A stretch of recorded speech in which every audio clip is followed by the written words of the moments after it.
Hi friends, ಇವತ್ತು ಸಂಜೆ tea ಒಂದಿಗೆ ಸಮೋಸವನ್ನು ರೆಡಿ ಮಾಡಿದ್ದೇವೆ. ಮನೆಯಲ್ಲೇ ಮಾಡಿದ್ದು ನೋಡಿ, ಎಷ್ಟು ಚೆನ್ನಾಗಿ ಬಂದಿದೆ. ಬನ್ನಿ ಈ ಸಮೋಸ ಮಾಡಲಿಕ್ಕೆ ಏನೆಲ್ಲ ಸಾಮಗ್ರಿ ಬೇಕು, ಹೇಗೆ ಮಾಡೋದೆಂದು ಫಸ್ಟಿಗೆ ನಾವು ನೋಡಿಕೊಳ್ಳುವ. ಸಮೋಸ ಮಾಡಲಿಕ್ಕೆ ಫಸ್ಟ್ ಅನ್ನು ಹಿಟ್ಟು ಕಲಸಿ ಇಡಬೇಕು. ಇಲ್ಲಿ ಮೈದಾ ತಗೊಂಡಿದ್ದೇವೆ, ಅದಕ್ಕೆ ಸ್ವಲ್ಪ ಫಸ್ಟಿಗೆ ಉಪ್ಪನ್ನು ಸೇರಿಸ್ತಾ ಇದ್ದೇವೆ. ಸ್ವಲ್ಪ ಉಪ್ಪು ಹಾಕುವ, ಅದಕ್ಕೆ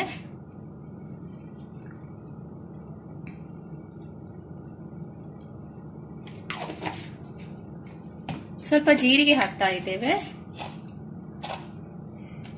ಹಿಟ್ಟಿಗೆ ಸ್ವಲ್ಪ ಜೀರಿಗೆ, ಉಪ್ಪು ಹಾಗೂ ಎಣ್ಣೆಯನ್ನು ಹಾಕಿ ಫಸ್ಟಿಗೆ ಮತ್ತು ಎಣ್ಣೆಯನ್ನು ಹಾಕಿ ನಾವು ಮಿಕ್ಸ್ ಮಾಡಿಕೊಳ್ಳುವ. ಎಣ್ಣೆಯನ್ನು ಹಾಕಿ ಈಗ ಮಿಕ್ಸ್ ಮಾಡಿಕೊಳ್ಳುವ. ಹಿಟ್ಟನ್ನು ಚೆನ್ನಾಗಿ ಮಿಕ್ಸ್ ಆಗಬೇಕು ಎಲ್ಲ ಸಾಮಗ್ರಿ. ಇದಕ್ಕೇನು ನೀರು ಸೇರಿಸಿ ನಾವು ಹಿಟ್ಟನ್ನು ಕಲಸಿ ಬಿಡುವ. ಚಪಾತಿಗೆ ಮಾಡಿದ ಹಾಗೆ ಕಲಸುವ. ಚೆನ್ನಾಗಿ ಕಲಸಬೇಕು ನೋಡಿ. ಓಕೆ, ನಮ್ದು ಹಿಟ್ಟಿಗೆ ಕಲಸಿ ಆಯ್ತು ನೋಡಿ. ಇದರ ಮೇಲೆ ಸ್ವಲ್ಪ ನಾವು ಎಣ್ಣೆ ಗ್ರೀಸ್ ಮಾಡಿ ಇದನ್ನ ಅರ್ಧ ಗಂಟೆ ನಾವು ಇಡುವ. ಹೀಗೇನೆ ಅರ್ಧ ಗಂಟೆ ನಂತರ ಸಮೋಸ ಮಾಡಲಿಕ್ಕೆ ಸ್ಟಾರ್ಟ್ ಮಾಡುವ. ಬಾಜಿ ಮಾಡಲು ಏನೆಲ್ಲ ಸಾಮಗ್ರಿ ಬೇಕಂತ ನೋಡಿಕೊಡುವ. ಇಲ್ಲಿ 2 ಆಲೂಗಡ್ಡೆಯನ್ನು ನಾವು ಬೇಯಿಸಿ ಇಟ್ಕೊಂಡಿದ್ದೇವೆ. ಸ್ವಲ್ಪ ಕೊತ್ತಂಬರಿ ಸೊಪ್ಪಿದೆ, ಕಾಯಿ ಮೆಣಸು, ಸ್ವಲ್ಪ ಶುಂಠಿ, ಜೀರಿಗೆ, ಇಂಗು ತಗೊಂಡಿದ್ದೇವೆ, ಅರಿಶಿನ ಪೌಡರ್, ಒಂದು ಅರ್ಧ ಲಿಂಬೆ ರಸ, ಈರುಳ್ಳಿ ಕಟ್ ಮಾಡಿ ಇಟ್ಕೊಂಡಿದ್ದೇವೆ ಸಣ್ಣದಾಗಿ. ಇಲ್ಲಿ red chilli powder, coriander powder, cumin powder ಹಾಗೂ ಸ್ವಲ್ಪ ಗರಂ ಮಸಾಲ ಹಾಗೂ ರುಚಿಗೆ ತಕ್ಕಷ್ಟು ಉಪ್ಪು. ಒಂದು ಪಾತ್ರೆಯಲ್ಲಿ ಸ್ವಲ್ಪ ಎಣ್ಣೆ ಹಾಕಿದ್ದೇವೆ. ಎಣ್ಣೆ ಬಿಸಿ ಆದಾಗೆ ಅದಕ್ಕೆ ಸ್ವಲ್ಪ ನಾವು ಜೀರಿಗೆಯನ್ನು ಹಾಕ್ತಾ ಇದ್ದೇವೆ, ಸ್ವಲ್ಪ ಇಂಗು ಹಾಕ್ತಾ ಇದ್ದೇವೆ ಹಾಗೂ ಈಗ ಈರುಳ್ಳಿಯನ್ನು ಕಟ್ ಮಾಡಿದ ಈರುಳ್ಳಿಯನ್ನು ಹಾಕ್ತಾ ಇದ್ದೇವೆ.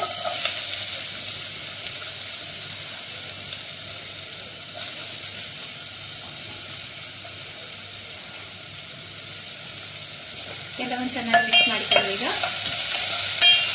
ಈರುಳ್ಳಿ ಸ್ವಲ್ಪ ಎಣ್ಣೆಯಲ್ಲಿ ಫ್ರೈ ಆಗಬೇಕು.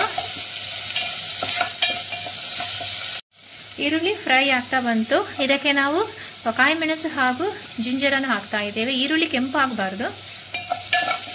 ಕಾಯಿ ಮೆಣಸು ಹಾಗೂ ಶುಂಠಿ ಹಾಕಿದ್ದೇವೆ. ಇದು ಸ್ವಲ್ಪ ಫ್ರೈ ಆಗಲಿ. ಇನ್ನು ರುಚಿಗೆ ತಕ್ಕ ಸ್ವಲ್ಪ ಉಪ್ಪು ಹಾಕ್ತಾ ಇದ್ದೇವೆ. ಈಗ ಸ್ವಲ್ಪ ಉಪ್ಪು ಹಾಕುವ. ಸ್ವಲ್ಪ ಅರಿಶಿನ ಪೌಡರ್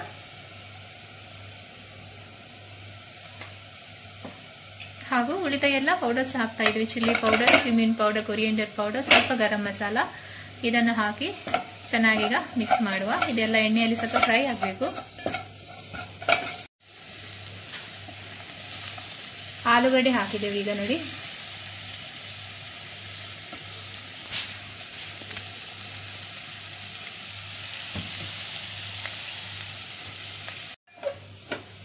ಬಟಾಣಿ ಕೂಡ ಹಾಕುವುದು. ನಾವು ಆಲೂಗಡ್ಡೆಯಲ್ಲೇ ಮಾಡ್ತಾ ಇದ್ದೇವೆ ಇವತ್ತು. ಬಟಾಣಿ ಇದ್ರೂ ಕೂಡ ಚೆನ್ನಾಗಿ ಬರುತ್ತೆ.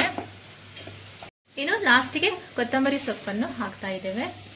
ಈಗ ನಮ್ದಿದು ರೆಡಿ ಆಯಿತು.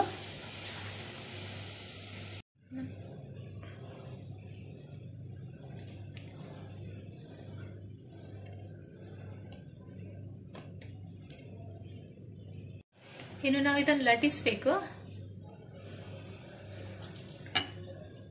ಚಪಾತಿಗೆ ಲಟ್ಟಿಸಿದ್ರೆ ಆಯಿತು. ಓವಲ್ ಶೇಪಲ್ಲಿ ಮಾಡುವ. ಫಸ್ಟ್ ಒಂದು ಸೈಡ್ ಫೋಲ್ಡ್ ಮಾಡಿ ಅಲ್ಲಿ ಸ್ವಲ್ಪ ನೀರನ್ನು ಅಂಟಿಸಿ ಇದನ್ನು ಅದಕ್ಕೆ ಇದು ಮಾಡುವ. ಅಂಟಿಸುವ, ನೀರು ತಾಗಿಸ್ಬೇಕಲ್ಲಿ. ಓಕೆ, ಫಸ್ಟಿಗೆ ಇದು ಕಟ್ ಮಾಡಿದ್ದೇವೆ. ಇಲ್ಲಿಂದ ಸ್ವಲ್ಪ ನಾವು ನೀರು ಅಂಟಿಸ್ತಾ ಇದ್ದೇವೆ. ನೀರು ಹಾಕಿ ಇದನ್ನು ಈ ರೀತಿಯಾಗಿ ಫೋಲ್ಡ್ ಮಾಡ್ತೇನೆ. ಫಸ್ಟಿಗೆ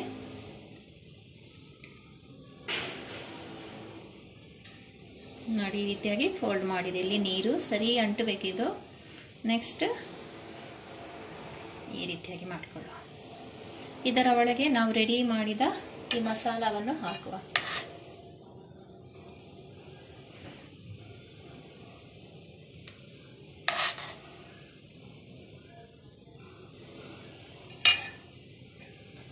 ಮಸಾಲ ಹಾಕಿದ್ದೇನೆ.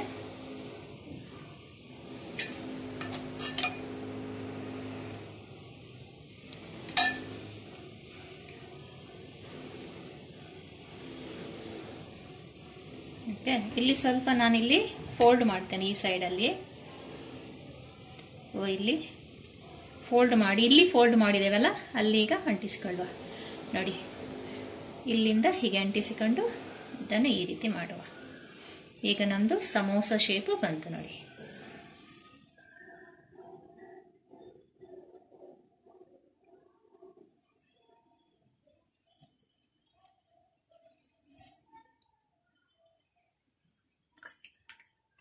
ಈಗ ನಮ್ದು ಎಣ್ಣೆ ಬಿಸಿಯಾಗಿದೆ.